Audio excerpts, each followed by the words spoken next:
तो हम लोग आईसीसी केमिस्ट्री की चैप्टर वाइज इंपॉर्टेंट क्वेश्चन को डिस्कस कर रहे थे।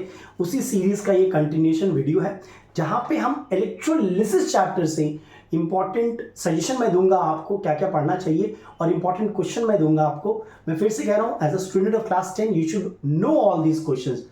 अगर आपको ये पता है तो यू विल प्रिपेयर। सबसे पहले मैं कुछ चीजों को क्लियर कर दूं कि जो सबसे इंपॉर्टेंट चीज है यहां पे वो है एप्लीकेशन ऑफ इलेक्ट्रोलिसिस में। आप देखना इलेक्ट्रोप्लेटिंग है, यानी एक मेटल के ऊपर दूसरा मेटल का आप एक लेयर चढ़ाते हो। इलेक्ट्रोप्लेटिंग बड़ा ही इंपॉर्टेंट है, वेरी इंपॉर्टेंट। यहां पे आपको क्या रखना है याद, कौन सा इलेक्ट्रोलाइट यूज कर रहे हैं। सपोज कर लो, मान लो हम लोग वी नीड टू इलेक्ट्रोप्लेट, मतलब एक मेटल है, एक आर्टिकल आपके पास, उसके ऊपर आपको सिल्वर चढ़ाना है या निकल चढ़ाना है। तो इलेक्ट्रोलाइट क्या होना चाहिए हमारा, reaction at cathode plus anode. फिर से कैथोड आपका क्या होगा, एनोड आपका क्या होगा, मतलब आर्टिकल जिसके ऊपर एक लेयर चढ़ाना है हमें, वो आर्टिकल क्या होगा, कैथोड होगा या एनोड होगा। जिस मेटल को चढ़ाना है वो क्या होगा मेरा, कैथोड होगा या एनोड होगा। ये कंडीशंस, ये पूरा इलेक्ट्रोप्लेटिंग एकदम अच्छे से कर लो, ठीक है। उसके बाद मतलब इसके आने के चांसेस बड़े ही ज्यादा है। इलेक्ट्रो रिफाइनिंग, इलेक्ट्रो रिफाइनिंग हमारा सिर्फ कॉपर का है, ठीक है। तो इसे आप देख लेना। सबसे पहला बात आप एप्लीकेशन देखो, इलेक्ट्रो रिफाइनिंग और electro plating. Am I clear. दूसरा जो सबसे इंपॉर्टेंट है, अगेन इलेक्ट्रो रिफाइनिंग में भी same, cathode anode electrolyte reaction सब कुछ देखना है। मेरा मानना है कि इसके आने के चांसेस बड़े ही ज्यादा है, इलेक्ट्रोप्लेटिंग आने के चांसेस बड़े ही ज्यादा है। उसके बाद aqueous copper sulphate with copper electrode. भैया बढ़िया से कर लो, बढ़िया से कर लो। अगेन यहां पे reactions at cathode and anode, product क्या बन रहा है कैथोड और एनोड में, कोई गैस बन रहा है तो कौन सा है, ठीक है। ये सब आप अच्छे से कर लो। कॉपर सल्फेट में aqueous copper sulfate with copper electrode, these are my most important questions। यहां से क्वेश्चन 1 2 यहां से क्वेश्चन आएगा ही आएगा, मतलब आने के चांसेस बड़े ही हाई है। अब देखो, एक आप कॉपी ले लो, ठीक है, एक कॉपी ले लो। पहला लिख लो भैया मोल्टेन लेड ब्रोमाइड, ठीक है, कॉपी ले लो।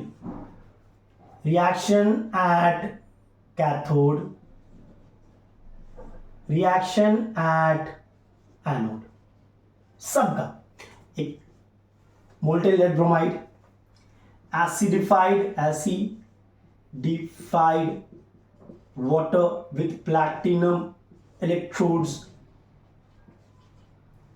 एक्वस कॉपर सल्फेट में बता ही चुका हूं, तो इसका एक टेबल बना लो आप।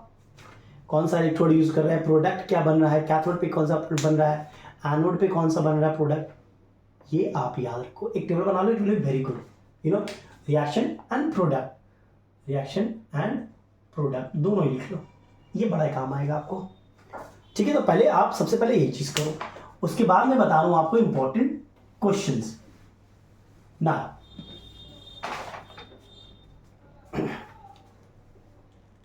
ड्यूरिंग द, ये आपको फिंगर ब्लैंक्स में दे सकता है, वन वर्ड में दे सकता है। During the electrolysis of copper sulphate solution using copper electrode, the mass of anode gradually dash कर दिया है, whether it decreases increases remain same, ऐसा कोई ऑप्शन दे देगा आपको, ठीक है। देखिए इलेक्ट्रोप्लेटिंग में तो आएगा ही आएगा, electroplating of an article with निकल बोल दिया आपको। बोलेगा भैया इलेक्ट्रोलाइट बता, क्या क्या बोल सकता है। मान लो इलेक्ट्रोप्लेटिंग आप कर रहे हो विथ निकल से, आपसे क्या पूछेगा कि इलेक्ट्रोलाइट क्या है वो बताओ, रिएक्शन बताओ, reaction at cathode and anode बताओ, ऑब्जर्वेशन एट एनोड अगर कुछ है तो आपको बताना पड़ेगा। ऑब्जर्वेशन एट एनोड, क्या देखते हो आप एनोड पे, ठीक है। फिर से इसमें बड़ा ही प्यारा क्वेश्चन है, वाई, ये इलेक्ट्रोप्लेटिंग पे है, देख लेना। Why sodium argentocyanide is selected over silver nitrate as electrolyte during electroplating with silver? अगर सिल्वर से आप इलेक्ट्रोप्लेट कर रहे हो तो आप इलेक्ट्रोलाइट के लिए सिल्वर नाइट्रेट नहीं लेते हो, आप सोडियम आर्जेंटिनोसाइड लेते हो. क्यों? ठीक है. Weak electrolyte, strong electrolyte, non electrolyte, इन तीनों के एग्जाम्पल्स अच्छे से देख लेना. वीक, स्ट्रॉन्ग, नॉन, इन तीनों के एग्जाम्पल्स देख लेना. बोल सकता है आपको, 4 एलिमेंट दिया हुआ है, 4 कंपाउंड दिया, बोल देगा which one is the weak electrolyte. अच्छा, वीक इलेक्ट्रोलाइट में कौन से पार्टिकल प्रेजेंट होते हैं? स्ट्रॉन्ग इलेक्ट्रोलाइट में कौन से पार्टिकल प्रेजेंट होते हैं? नॉन इलेक्ट्रोलाइट में कौन से पार्टिकल प्रेजेंट होते हैं? That's very important. ना अब देखो, एक ऐसा भी दे सकता है प्रेफरेंशियल डिस्चार्ज पे. देखो, मान लो कि इलेक्ट्रोलिसिस हो रहा है, the ions which could be discharge more easily. आपको 2 आयन दे दिया है, Fe2+ और Cu2+. तो दोनों में से कौन सा कैटायन डिस्चार्ज होगा? क्यों? ठीक है, वो सीरीज है, सीरीज याद रखना. फिर से डिफाइन इलेक्ट्रोप्लेटिंग तो बड़ा ही सिंपल हो गया. What kind of objects are electroplated? ये भी क्वेश्चन अच्छा है. Why is CCl4 carbon tetrachloride which is a liquid a non electrolyte? है तो वो लिक्विड, फिर भी वो नॉन इलेक्ट्रोलाइट है, ऐसा क्यों? फिर से आपका वैसा ही क्वेश्चन मैंने दिया यहाँ पे कि आपके पास मैग्नीशियम आयन है, आयरन 2 आयन है, कॉपर 2 आयन है. तो on passing electricity which ion will be the first to be discharge at the cathode? कौन सा डिस्चार्ज होगा? रीजन के साथ बताइए. ठीक है, और रिएक्शन भी देख लीजिए. अच्छा, उसके बाद give the state in which lead bromide conduct electricity. कौन से स्टेट में लेड ब्रोमाइड इलेक्ट्रिसिटी कंडक्ट करता है? एनोड मड क्या होता है? During electroplating what will you choose the impure block of copper to be used as, whether it should be used in the anode or a cathode? Again reasoning वाला आ गया question. Electro refining, electroplating अच्छे से कर लो. Explain why the aqueous solution does not change during the electro refining. Explain why the concentration of aqueous copper sulfate does not changes during the electro refining process. ये सब कुछ question मुझे लगे जो इंपॉर्टेंट है.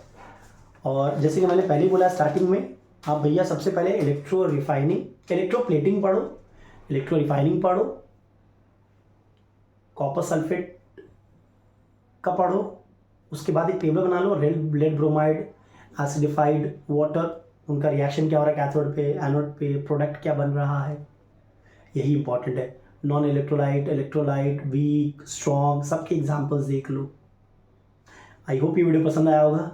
Everybody take care and stay blessed. और video पसंद आया तो लाइक, शेयर और सब्सक्राइब जरूर करें.